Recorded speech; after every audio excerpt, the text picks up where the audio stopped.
Hello all and welcome to CMICS। मेरा नाम है ईशान तिवारी और आज हम लोग आपके लिए एक बहुत महत्वपूर्ण मुद्दा इस साल का that is annual financial statement या बजट लेके आए हैं।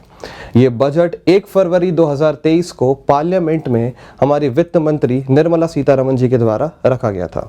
इस बजट में बहुत से नए प्रॉस्पेक्ट्स हैं, बहुत से नए एस्पेक्ट्स हैं, कई नए जार्गन्स हैं, कई नई बहुत अच्छी अच्छी शब्दावलियां हैं, जैसे कि सप्तऋषि का कॉन्सेप्ट, सहकार से समृद्धि का कॉन्सेप्ट, एटसेट्रा एटसेट्रा, ऐसे बहुत अच्छे अच्छे कॉन्सेप्ट्स हैं। तो आइए इस बजट को हम समझते हैं, इसके प्रॉस्पेक्ट्स को देखते हैं और इसमें क्या क्या नई नई बातें की गई हैं उनको हम समझते हैं। तो बेसिकली ये बजट चालू करने से पहले हम कुछ यहाँ पर इंट्रोडक्शन और कुछ फैक्ट्स को देख लेते हैं।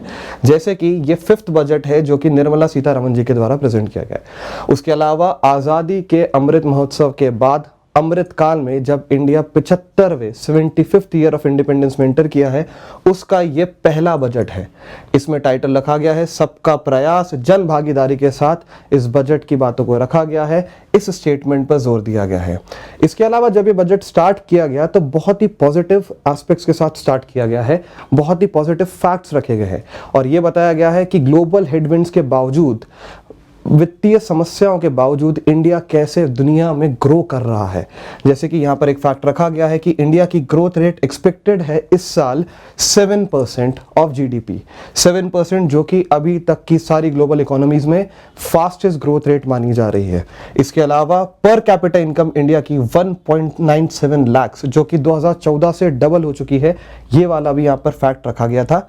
प्लस इंडिया की जो रैंक है globally in terms of economies वो 5th पहुंच चुकी है from 10th as compare to 2014। 2014 से 2023 में आते आते इंडिया की जो है ग्लोबल रैंकिंग 5th हो चुकी है। इसके अलावा कुछ और अपन यहाँ पर बातें देख लेते हैं, जैसे कि आउटकम्स इस बजट में बताए गए। बजट की शुरुआत से पहले यहाँ पर कुछ आउटकम्स रखे गए हैं जो ये बताता है कि हम कितने पॉजिटिव हैं, प्लस हमारी ग्रोथ भी सही चल रही है। जैसे कि स्वच्छ भारत मिशन योजना के तहत 111.7 करोड़ हाउस होल्ड्स में टॉयलेट बनाए गए हैं। उज्ज्वला योजना जिसके तहत LPG कनेक्शन, मुफ्त LPG कनेक्शन दिया जाता है, उसके तहत 9.6 करोड़ LPG कनेक्शन दिए गए थे। वैक्सीनेशन, कोविड वैक्सीनेशन, 220 करोड़ से ज्यादा कोविड वैक्सीन एडमिनिस्टर की गई है 102 करोड़ से ज्यादा लोगों को, जो कि बहुत बहुत अच्छा आंकड़ा है। उसके अलावा जनधन अकाउंट जो कि 0 रुपीज से अकाउंट खोले जा सकते हैं प्रधानमंत्री जनधन योजना के तहत, उसके तहत 47.8 करोड़ जनधन अकाउंट खोले जा चुके हैं। उसके अलावा प्रधानमंत्री किसान सम्मान निधि योजना जिसके तहत फाइनेंशियल असिस्टेंस दिया जाता है किसानों को, उसके तहत 2.2 लाख करोड़ रुपए का ट्रांसफर किया गया है to more than 11.04 crore farmers. बहुत अच्छे डेटा है, बहुत काम के डेटा है और ये एक बहुत पॉजिटिव एटीट्यूड दिखाते हैं कोई भी डॉक्यूमेंट या कोई भी बजट को शुरुआत करने के लिए। तो इस पॉजिटिव एटीट्यूड के साथ स्टार्ट करते हुए आइए हम समझते हैं बजट के और प्रॉस्पेक्ट्स। इस बजट का एक विजन है, एक फोकस है। विजन को समझते हैं कि इस अमृत काल में technology driven and technology based economy, इसका ऑब्जेक्टिव रखा गया है with strong public finances and robust financial sector की बात की गई है। अब ये चीज कैसे अचीव करेंगे, इसके लिए कुछ फोकस एरियाज चुने गए हैं। वो फोकस एरियाज में क्या क्या शामिल है? Opportunities for the citizens and for the youth, जो भी इनको अपॉर्चुनिटीज लगती है, कैसे लगती है? जॉब क्रिएशन की अपॉर्चुनिटीज। उसके साथ साथ मैक्रो इकोनॉमिक स्टेबिलिटी की भी बात की गई है। ये मेन फोकस था इस बजट का। इसके अलावा इस अमृतकाल में कुछ गाइडिंग प्रिंसिपल्स की बात की गई है, कुछ प्रायोरिटी सेट की गई है, जिन प्रायोरिटीज को सप्तऋषि बोला गया है या 7 प्रायोरिटीज बताई गई है। ये 7 प्रायोरिटीज या सप्तऋषि इस अमृतकाल में हम लोग को गाइड करने का काम करेंगी, इसलिए इनको नाम दिया गया सप्तऋषि। ये बहुत बहुत अच्छा यूनिक चीज है। तो क्या है ये प्रायोरिटीज? जल्दी से इन प्रायोरिटीज को एक बार देख लेते हैं। पहली है इंक्लूसिव डेवलपमेंट, दूसरी है रीचिंग द लास्ट माइल, तीसरी इंफ्रास्ट्रक्चर एंड इन्वेस्टमेंट, चौथी है अनलीशिंग द पोटेंशियल, 5th है ग्रीन ग्रोथ, 6th है यूथ पावर और 7th है फाइनेंशियल सेक्टर। आइए एक एक करके इन हेड्स को समझते हैं और बजट में इनके लिए क्या क्या बात की गई है, क्या क्या प्रावधान रखे गए हैं, उनको हम डिस्कस करना चालू कर देते हैं। तो सबसे पहले हम चलते हैं सबसे पहले पिलर और सेकंड पिलर को मिलाते हुए, inclusive development and reaching the last mile. Inclusive development यानी सबका साथ सबका विकास, और दूसरा रीचिंग द लास्ट माइल मतलब द कॉन्सेप्ट ऑफ अंत्योदय। यहां पर बात की गई है वंचितों को वरीयता, जो भी रह गए हैं उनको बेनिफिट्स प्रोवाइड किए जाए। कौन कौन रह गए हैं या किन किन सेक्टर्स को और किन किन लोगों को इंक्लूड करना है वो यहाँ पर हाईलाइट किया गया है, जैसे कि farmers, women, youth, backward classes, weaker sections, schedule caste, schedule tribes और दिव्यांगजन को स्पेसिफिकली उनके लिए प्रोविजंस और बातें रखी गई हैं। इस साल के बजट में कुछ नई स्कीम्स भी इंट्रोड्यूस की गई हैं और वो नई स्कीम्स इनसे रिलेटेड है। वो कौन कौन सी इंपॉर्टेंट स्कीम्स है, आइए उन इंपॉर्टेंट स्कीम्स को हम एक बार देख लेते हैं। तो यहाँ पर जो सबसे पहली स्कीम रखी गई है, जो सबसे पहली स्कीम है वो है आत्मनिर्भर क्लीन प्लांट प्रोग्राम। ये जो आत्मनिर्भर क्लीन प्लांट प्रोग्राम है ये हॉर्टिकल्चर डेवलपमेंट के लिए मतलब किसानों के लिए रखी गई है और इसके लिए जो आउटले प्रेजेंट किया गया है वो 2200 करोड़ रुपए का लगभग रखा गया है। इसके तहत horticulture products, good quality seeds provide की जाएगी हॉर्टिकल्चर से संबंधित किसानों को, कृषकों को। दूसरा, ग्लोबल हब फॉर मिलेट्स, बहुत ही ज़्यादा इंपॉर्टेंट, क्योंकि यहाँ पर मिलेट्स के लिए फाइनेंस मिनिस्टर ने एक नया वर्ड यूज़ किया है, दैट इज श्री अन्न। क्या यूज़ किया गया है? श्री अन्न। मिलेट्स को श्री अन्न बोला गया है। उसके अलावा इंडिया ग्लोबली मिलेट्स प्रोडक्शन में नंबर 1 पर आता है, एक्सपोर्ट्स में नंबर 2 पर आता है और हमारे यहाँ मिलेट्स प्रोडक्शन की बात हम 2022 से कर रहे हैं। उसी को लेके यूनाइटेड नेशन ने वर्ष 2023 को इंटरनेशनल ईयर ऑफ मिलेट्स के रूप में घोषित किया जा चुका है। हमारे यहाँ मिलेट्स मतलब ज्वार, बाजरा, कोदो, कुटकी इत्यादि इत्यादि का प्रोडक्शन होता है। उसके लिए ग्लोबल हब बनाने की बात की जा रही है, किसके लिए? मिलेट्स प्रोडक्शन के लिए। In fact Indian institute of millet research को अपग्रेड करने की तक बात की गई है और यहाँ पर मिलेट्स का मतलब है श्री अन्न बोला गया है। नेक्स्ट हम चलते हैं अगली स्क्रीन पर, प्रधानमंत्री विकास या विश्वकर्मा कौशल सम्मान योजना। ये योजना बैकवर्ड क्लासेस, SC ST के लिए की गई है जो कि आर्टिजन्स है। उनके जो वर्क है उनको प्रॉपर मार्केटिंग की जाएगी, प्लस क्वालिटी प्रोवाइड की जाएगी, ट्रेनिंग प्रोवाइड की जाएगी, असिस्टेंस प्रोवाइड किया जाएगा और मार्केट से लिंक किया जाएगा। तो ये आर्टिजन्स के लिए ये योजना यहाँ पर आई है। उसके अलावा प्रधानमंत्री PVTG का मतलब होता है particularly vulnerable tribal groups development mission launch किया गया है। इस मिशन के तहत 15,000 करोड़ रुपए का खर्चा किया जाएगा 3 साल के ड्यूरेशन में। ये 15,000 करोड़ रुपए का जो खर्चा है ये स्पेसिफिकली PVTGs मतलब वो सोशली और इकोनॉमिकली बैकवर्ड ट्राइबल क्लासेस जिनको कई बेनिफिट्स नहीं मिल पाते हैं, जैसे कि drinking water, sanitation, health benefits, उनको ये सारे बेनिफिट्स दिए जाएंगे। मतलब हेल्थ बेनिफिट्स के साथ साथ, सोशल के साथ साथ इकोनॉमिक बेनिफिट्स भी दिए जाएंगे। That is concept of inclusion यहाँ पर इंक्लूड किया गया, जो कि बहुत अच्छा कॉन्सेप्ट है। नेक्स्ट है कोऑपरेटिव बेस्ड इकोनॉमिक मॉडल, जिसके तहत प्राइमरी एग्रीकल्चर क्रेडिट सोसाइटीज को स्ट्रेंथन किया जाएगा। इसके लिए भी बजट ने आउटले किया है और एक फंड रखा गया है जिसके तहत इनको डिजिटलाइज किया जाएगा, प्लस इनको स्ट्रीमलाइन भी किया जाएगा, जिसके तहत सहकार से समृद्धि के कॉन्सेप्ट को हम अचीव कर पाएंगे। ये थी कुछ इंपॉर्टेंट स्कीम्स। इसके अलावा हेल्थ सेक्टर में और एजुकेशन सेक्टर में भी कई रिफॉर्म्स और कई चेंजेस की भी बात की गई हैं। फॉर एग्जांपल हेल्थ और एजुकेशन सेक्टर में सबसे पहली चीज जो हम यहाँ पे देख सकते हैं वो है बाय 2047 मतलब 2047 तक एलिमिनेट करने की बात की गई है sickle cell anaemia. Sickle cell anaemia basically tribal areas में सबसे ज्यादा देखने को मिलता है भारत में।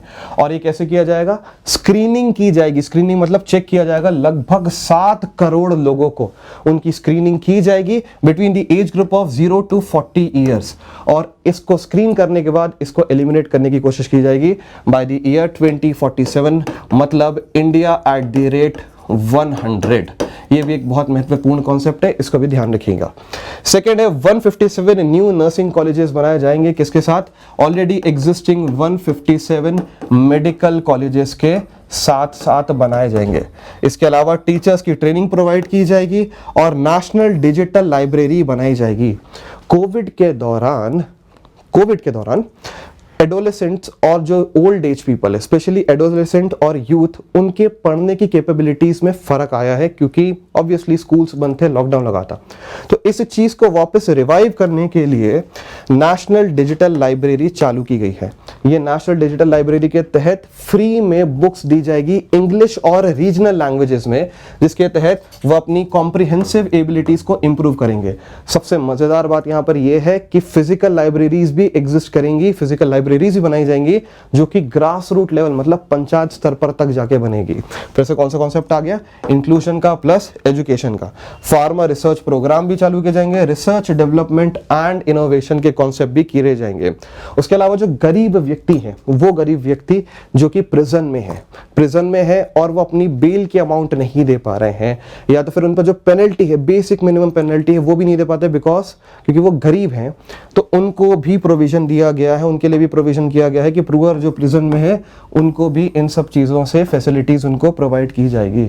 साथ ही साथ गरीबों के लिए, पुअर पीपल के लिए जो कि ऑलरेडी जेल में है, प्रिजन में है, जो कि अपनी नॉर्मल सी बेल अमाउंट या जो पेनल्टी है वो भी नहीं दे पा रहे, उनके लिए भी यहाँ पर प्रोविजंस रखे गए हैं इस बजट में। मतलब आप समझिए लगभग सभी सेक्शंस को इसमें कवर किया गया है, मतलब इंक्लूसिवनेस ऑफ दिस बजट।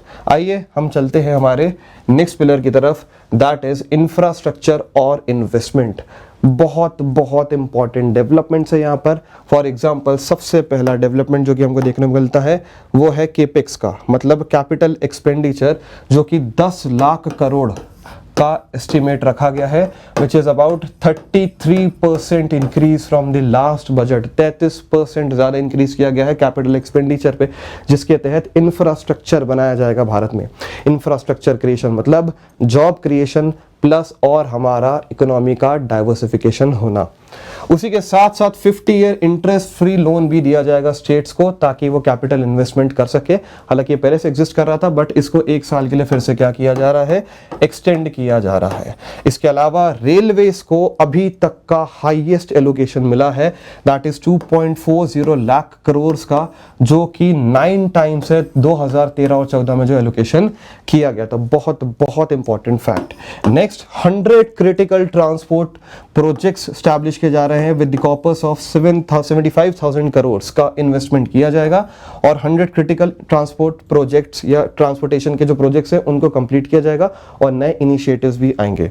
उसके साथ साथ 50 additional airports, heliports, water ports, landing grounds जो कि रिवाइव किए जाने हैं, और इसकी वजह से क्या होगा, रीजनल कनेक्टिविटी का टारगेट अचीव हो पाएगा। रीजनल कनेक्टिविटी जिसके लिए उड़ान नामक स्कीम चालू की गई थी, वो भी इसी उद्देश्य से की गई थी ताकि कनेक्टिविटी इंप्रूव की जा सके, सीमलेस कनेक्टिविटी हो इंडिया में।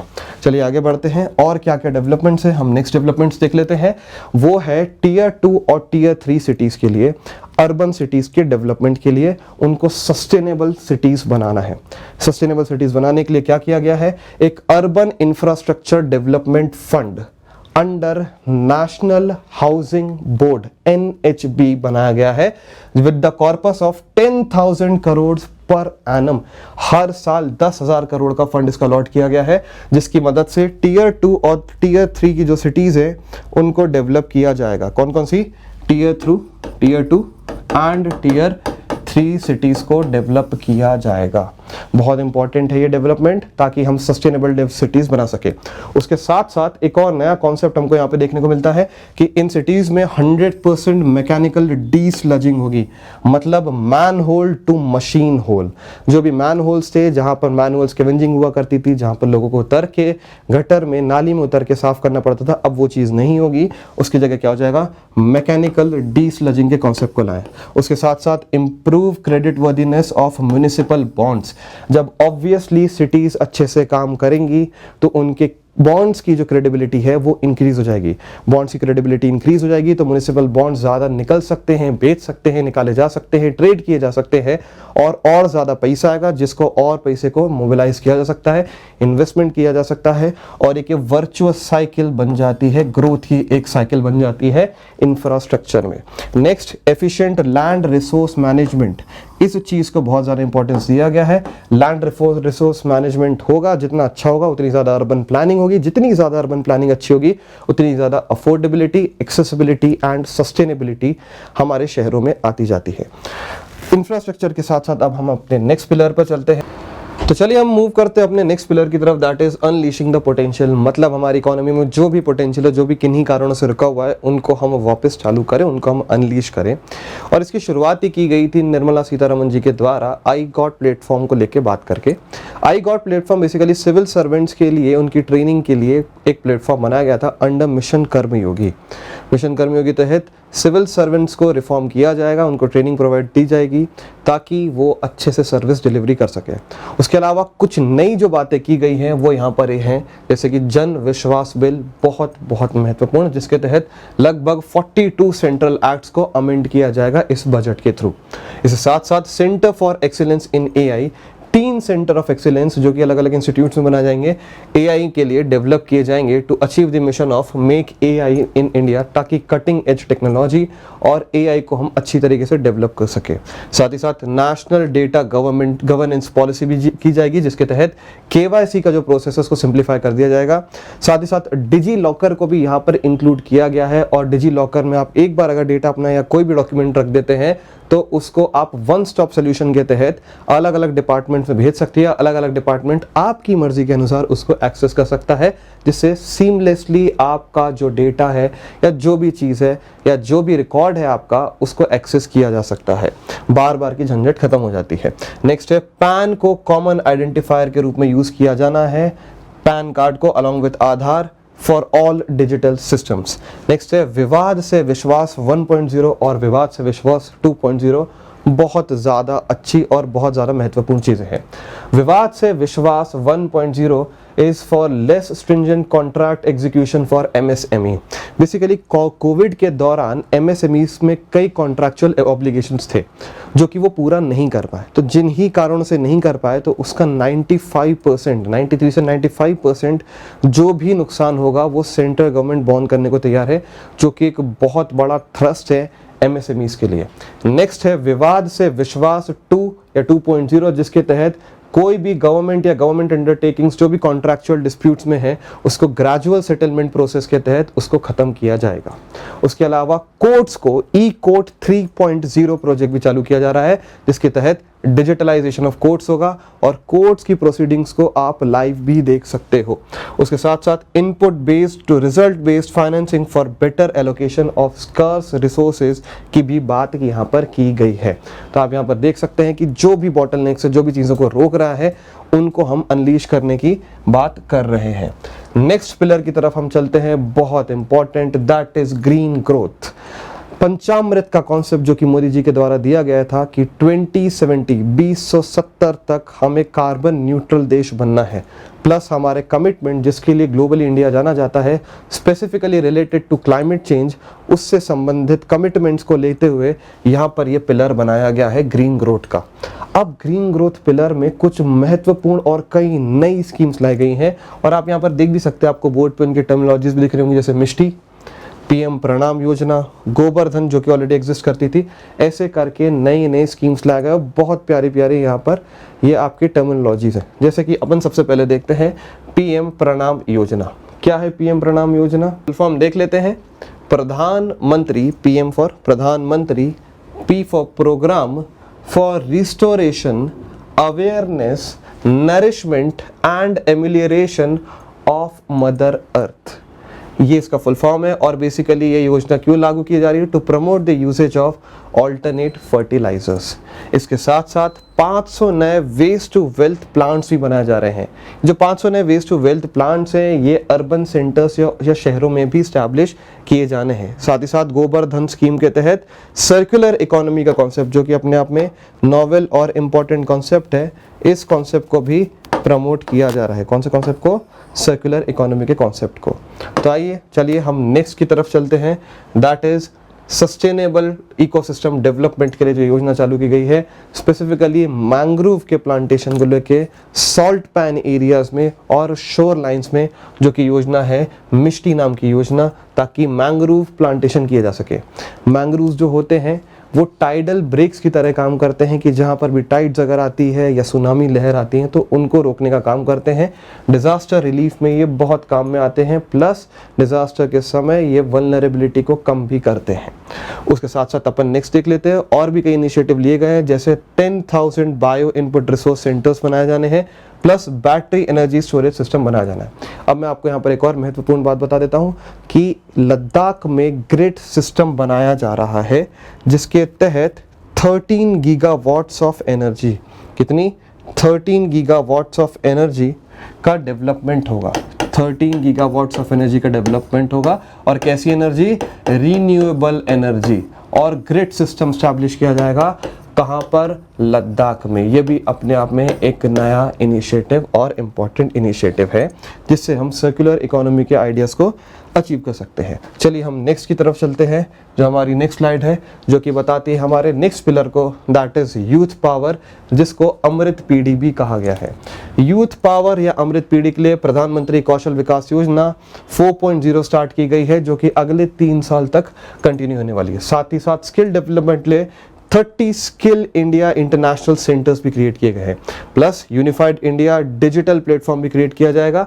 और नेशनल अप्रेंटिसशिप प्रोग्राम के तहत 47 लाख यूथ को ट्रेन किया जाएगा।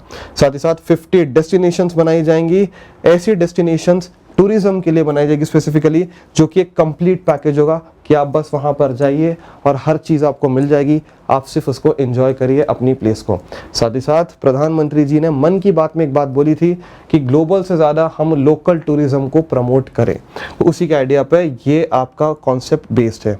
नेक्स्ट बहुत बहुत इंपॉर्टेंट कॉन्सेप्ट और बहुत ही नया कॉन्सेप्ट है, that is the establishment of unity malls. ये जो यूनिटी मॉल्स होंगे, ये यूनिटी मॉल्स में 1 डिस्ट्रिक्ट 1 प्रोडक्ट, एक जिला एक उत्पाद के तहत जो भी स्टेट होगा उस स्टेट की कैपिटल, एडमिनिस्ट्रेटिव कैपिटल या फाइनेंशियल कैपिटल में क्या किया जाएगा? एक मॉल बनाया जाएगा जहां पर उस स्टेट के ODOP के प्रोडक्ट्स, 1 डिस्ट्रिक्ट 1 प्रोडक्ट्स को लाया जाएगा, उनको वहां पर मार्केट किया जाएगा, उनको सेल किया जाएगा। सिर्फ ODOP नहीं, जो भी GI प्रोडक्ट्स है उन GI प्रोडक्ट्स को भी वहां पर लाया जाएगा। इसके साथ साथ अदर स्टेट्स के प्रोडक्ट को भी वहां पर रखा जाएगा, उनको प्रमोट किया जाएगा, मेन मार्केट से लिंक किया जाएगा। ये इसके तहत बात की गई थी। चलिए हम चलते हैं हमारी फाइनल और आखिरी सप्तऋषि पर, दैट इज फाइनेंशियल सेक्टर, जिसमें बहुत बहुत महत्वपूर्ण चीज़ें और बहुत महत्वपूर्ण डिसीजंस लिए गए हैं। क्या है, आइए उनको एक करके हम समझते हैं। तो जो नेक्स्ट पिलर है दैट इज फाइनेंशियल सेक्टर, उसमें बात की गई है सबसे पहले MSME के लिए क्रेडिट गारंटी की बात की गई है, जो कि चालू होगी, रिवैम्प की जाएगी 1 अप्रैल 2023 के लिए, जिसके लिए अलग से 9000 करोड़ का इन्फ्यूजन की बात की जा चुकी है। उसके साथ साथ फाइनेंशियल सेक्टर्स में जितने भी रेगुलेटर्स हैं, जैसे सेबी, RBI, गिफ्ट, IFSCA, इन सब में भी रेगुलेशंस की सजेशंस के लिए बोला गया है, जो कि प्राइवेट सेक्टर्स भी यहाँ पर सजेशंस दे सकते हैं। प्लस इनमें स्वयं में रेगुलेटर्स के रूप में अच्छी तरीके से यहाँ पर रिफॉर्मेशन की बात की गई है। उसके साथ साथ गिफ्ट IFSC को एनहांस करने की बात की गई है, सेज एक्ट के तहत अमेंडमेंट करके, और डुअल रेगुलेशन हटाने की यहाँ पर बात की गई है। साथ ही साथ बैंकिंग गवर्नेंस में इंप्रूवमेंट की बात की गई है, जिसके तहत RBI act, banking companies act और बैंकिंग रेगुलेशन एक्ट में भी कई प्रोविजंस में अमेंडमेंट की बात की गई है। Capacity building for securities market, जहां पर सेबी के रोल को बताया गया है और वहां पर भी उसके इंप्रूवमेंट की बात की गई है। सेंट्रल प्रोसेसिंग सेंटर्स बनाए गए हैं, जहां पर कंपनीज आके आराम से अपनी रिपोजिटरीज में चीजें रख सकती है, डेटा मांग सकती है, और वहां पर connectivity plus seamless transfer of data किया जा सकता है। अब यहाँ पर सबसे यूनिक चीज़ जो इधर पे बात की गई है वो है किस्सा महिला सम्मान बचत पत्र की।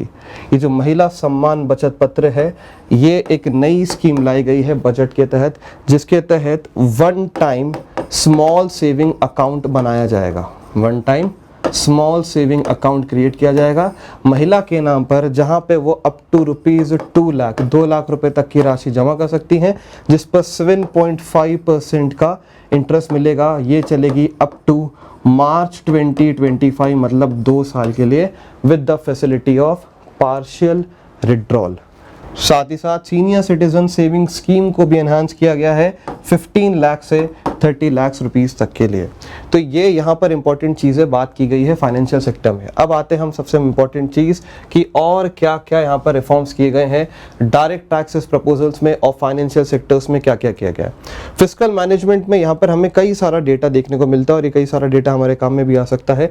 जैसे कि सबसे पहले जो यहाँ पर देखते हैं हम कि 50 year interest free loans to the states इनको दिया जाना है, जो कि ऑलरेडी एग्जिस्ट करता था, बट इसको 1 साल के लिए इस साल के लिए एक्सटेंड किया गया गया है जिसके तहत ये लोन दिया जाएगा as a part of capital expenditure और स्टेट्स इसको यूटिलाइज कर सकते हैं अपने इन्वेस्टमेंट्स के लिए।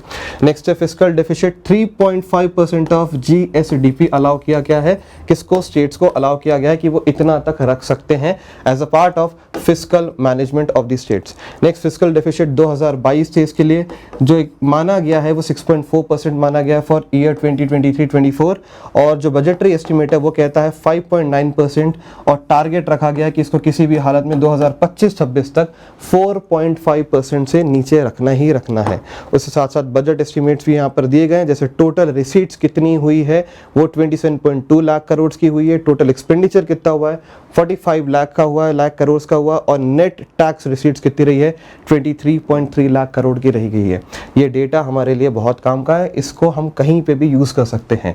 साथ ही साथ कुछ डायरेक्ट टैक्स प्रपोजल्स भी रखे गए हैं, जैसे एमएसएमईज के लिए और प्रोफेशनल्स के लिए रखे गए हैं, कॉर्पोरेशंस के लिए रखे गए हैं, स्टार्टअप्स के लिए रखे गए हैं, प्लस उनको कई चीज़ों में एग्जेम्पशंस भी प्रोवाइड किया गया है।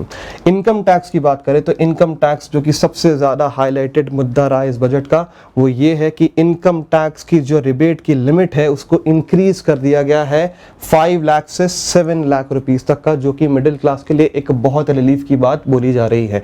साथ ही साथ जो टैक्सेशन के जो स्लैब्स है उनको भी इस प्रकार से 5 मेजर स्लैब्स में 6 मेजर स्लैब्स में तोड़ दिया गया है, जैसे 0 से 3 तक लाख रुपीस तक के लिए निल, फिर 5%, फिर 10%, फिर 15, फिर 20, फिर 30% तक का प्रोग्रेसिव टैक्सेशन के तहत ये किया गया है। उसी के साथ साथ सिंप्लीफाई किए गए टैक्स बेनिफिट्स एमएसएमईज के लिए, कोऑपरेटिव्स के लिए, स्टार्टअप्स के लिए और इंफ्रास्ट्रक्चर मॉडल्स के लिए और अदर रैशनलाइजेशन किए गए हैं टैक्सेस से संबंधित। फाइनली हमारे बजट में ये बताया गया कि कहाँ से कितना पैसा आता है और कहाँ कितना पैसा जाता है और उसी के आधार पर हम डेफिसिट डिफाइन करते हैं। इस डेटा को यहाँ पर हम देख सकते हैं, जो ग्राफ यहाँ पर हमको देखने को मिलता है, जैसे कि हमारा फिस्कल डेफिसिट कितना बताया गया, यहाँ पर आप देख सकते हैं कि फिस्कल डेफिसिट 5.9 पे टारगेट किया गया है of GDP, percent of GDP पे, रेवेन्यू डेफिसिट 2.9 और प्राइमरी डेफिसिट 2.3 % ऑफ जीडीपी पर टारगेट रेट किया गया है और ये माना जा रहा है कि इतना ही परसेंटेज ऑफ जीडीपी का हमारा डेफिसिट चल रहा है। साथ ही साथ केपेक्स जो है वो इंक्रीज किया गया है 10 लाख करोड़ तक का, हमने बात भी की थी 33% हाई के लास्ट टाइम से। उसी के साथ साथ यहाँ पर हम देख सकते हैं कि एनपीएज, अब एनपीएज नहीं रह गए हैं, रिवाइवल हो रहा है एसेट्स का। वो कैसे पता चलता है, यहाँ पर हम देख सकते हैं कि किस प्रकार से एनपीए की जो वैल्यू है वो लोअर हुई है, बैंक्स मतलब इंप्रूव हुई है बैंकिंग की सिचुएशन।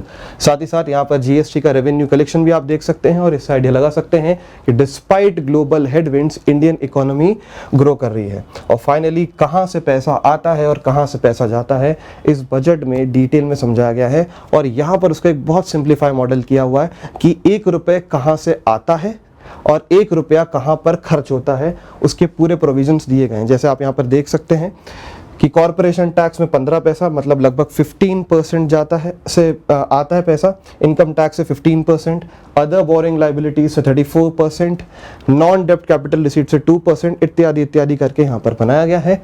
और किस प्रकार से पैसा कहाँ कहाँ खर्च होता है यहाँ पर हम देख सकते हैं। चाहे तो अपन इसका पाई चार्ट भी बना सकते हैं, बट ये अपने आप में बहुत ही अच्छी तरीके से रिप्रेजेंटेड है। तो ये फाइनल और इम्पॉर्टेंट चीज़ें थी जो कि हमारे बजट में बताई गई थी। होपफुली आपको अच्छी लगेगी होगी और इसकी PDF भी हम जल्दी आपको अवेलेबल करवा देंगे। Thank you for watching.